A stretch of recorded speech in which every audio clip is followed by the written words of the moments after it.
based on your experience as a mentor, what are the main challenges that migrant entrepreneurs deal with before they can really start up their own businesses? The first thing that I would say is really being able to analyze the market conditions here in Germany.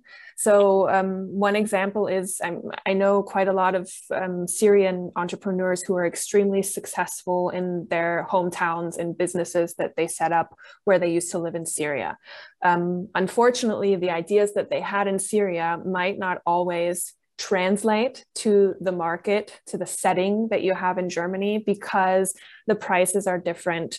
The customer attitudes and behaviors are a little bit different. The way that you do business in Germany can be also very different. So the first step and one of the stumbling blocks that I find is really looking at the market and being realistic about whether your idea is something that can actually be successful here in Germany. What would be your insider's tip for those people who are hoping to be able to start their own businesses? We always talk about in our advising sessions how important preparation is.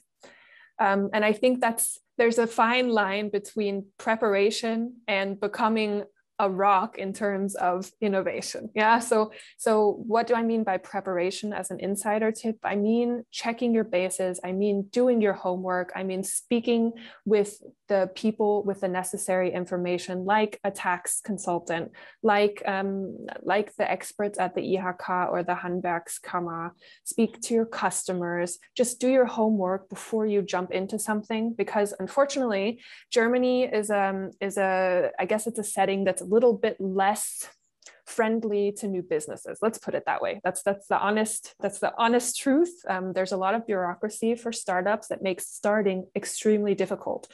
So it's worth investing the time to really start off well.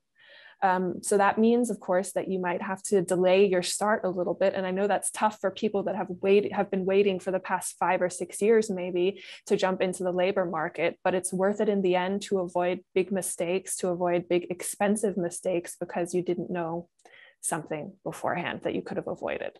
So one thing I don't like to focus on the taxes in Germany, because my policy is don't worry about taxes, worry about your revenues, worry about how you're going to be making money. And then if you have to pay taxes, be happy about it. Because if you have to pay taxes, it means you're making money, and that's fantastic, right?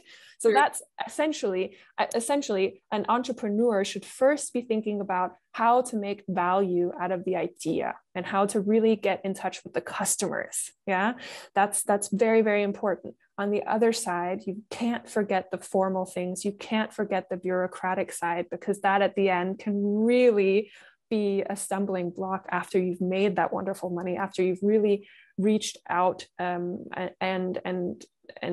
gotten a hold of your customer group. So it has to be sort of a good balance between going at it like an entrepreneur, trying things out, being a risk taker, and really knowing the system and knowing the frame that you're actually operating in.